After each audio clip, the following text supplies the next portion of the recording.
Renungan pada malam hari ini diambil dari Injil Matius pasal 6 ayat 1-6 dan dilanjutkan ayat 16-21. Ingatlah, jangan kamu melakukan kewajiban agamamu di hadapan orang supaya dilihat mereka.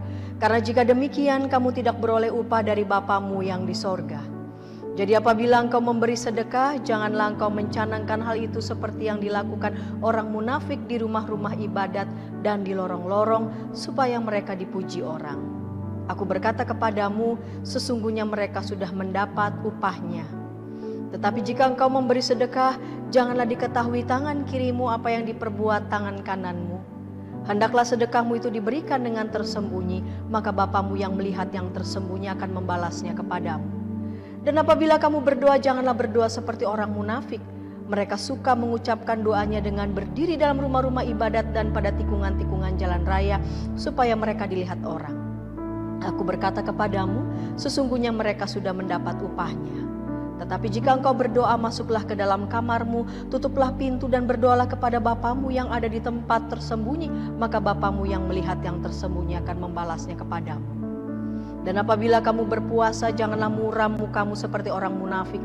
Mereka mengubah air mukanya supaya orang melihat bahwa mereka sedang berpuasa. Aku berkata kepadamu, sesungguhnya mereka sudah mendapat upahnya. Tetapi apabila engkau berpuasa, minyakilah kepalamu dan cucilah mukamu, supaya jangan dilihat oleh orang bahwa engkau sedang berpuasa, melainkan hanya oleh Bapamu yang ada di tempat tersembunyi. Maka Bapamu yang melihat yang tersembunyi akan membalasnya kepadamu. Janganlah kamu mengumpulkan harta di bumi ngengat dan karat merusakkannya dan pencuri membongkar serta mencurinya. Tetapi kumpulkanlah bagimu harta di sorga ngengat dan karat tidak merusakkannya dan pencuri tidak membongkar serta mencurinya. Karena di mana hartamu berada, di situ juga hatimu berada. Media sosial adalah sarana bagi kita untuk menyampaikan ide, gagasan, atau berbagi tentang aktivitas agar diketahui oleh teman-teman yang terkoneksi dengan media sosial kita. Ada orang yang mempostingnya untuk tujuan edukasi, berbagi aktivitas dan refleksi atas aktivitasnya, atau sedang pamer. Tindakan pamer tidak selalu didorong atas aktivitas yang dilakukan seperti jalan-jalan ke luar negeri, makan di restoran mewah, atau memakai barang-barang mewah. Bisa saja tindakan pamer juga bisa menjadi motif saat melakukan tindakan yang seolah baik dan luhur, seolah saleh namun salah. Dalam bacaan Injil pada saat ini Tuhan Yesus memberi penekanan tentang pentingnya sikap saleh yang benar, yaitu kesalehan yang dilakukan secara senyap. Di pasal 6 ada 3 tindakan utama yang saya mau beri penekanan: hal memberi sedekah, hal berdoa, dan hal berpuasa. Ayat 3-4, tetapi jika engkau memberi sedekah, janganlah diketahui tangan kirimu apa yang diperbuat tangan kananmu. Hendaklah sedekahmu itu diberikan dengan tersembunyi, maka Bapamu yang melihat yang tersembunyi akan membalasnya kepadamu. Ayat 6, tetapi jika engkau berdoa, masuklah ke dalam kamarmu, tutuplah pintu dan berdoalah kepada Bapamu yang ada di tempat tersembunyi, maka Bapamu yang melihat tersembunyi akan membalasnya kepadamu.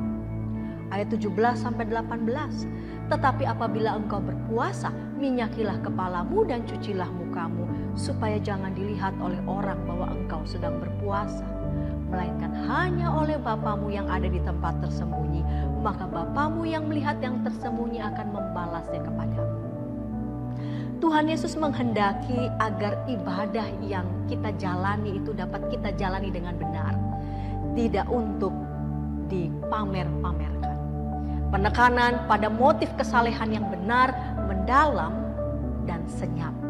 Ibadah bukan untuk dijadikan sebagai komoditas tontonan, mencari tepukan, menjadi yang pertama dan yang utama, mencari popularitas demi untuk pencitraan kesalehan. Lalu bagaimana kita bisa mengukur yang mana kesalehan sejati dan yang palsu, agar juga membantu kita mengukur diri kita sendiri. Kesalehan sejati ketika ibadah itu digerakkan hanya untuk Tuhan, dilakukan dengan kerendahan hati, dilakukan dalam senyap, bukan untuk dipamerkan, dengan ketulusan disertai ucapan syukur, dengan keterbukaan membiarkan banyak orang terlibat dalam aktivitas kegiatan ibadah kita. Tindakan ibadah dilakukan dalam rangka untuk memperjuangkan keadilan. Sedangkan kesalehan palsu, ibadah yang dilakukan itu terpusat untuk kemuliaan diri sendiri, merasa benar dalam pencitraan diri dan meminta pengakuan dari banyak orang, memperdebatkan siapa yang paling benar dan memuja kepapanan. 3 tindakan ibadah ini, hal memberi sedekah, hal berdoa, dan hal berpuasa, Tuhan mengharapkan, Tuhan menginginkan agar 3 tindakan ini kita lakukan bukan untuk terpusat pada diri sendiri, melainkan terpusat untuk kemuliaan Tuhan. Amin. Umat diminta untuk mulai berdoa sesuai dengan slide doa yang sudah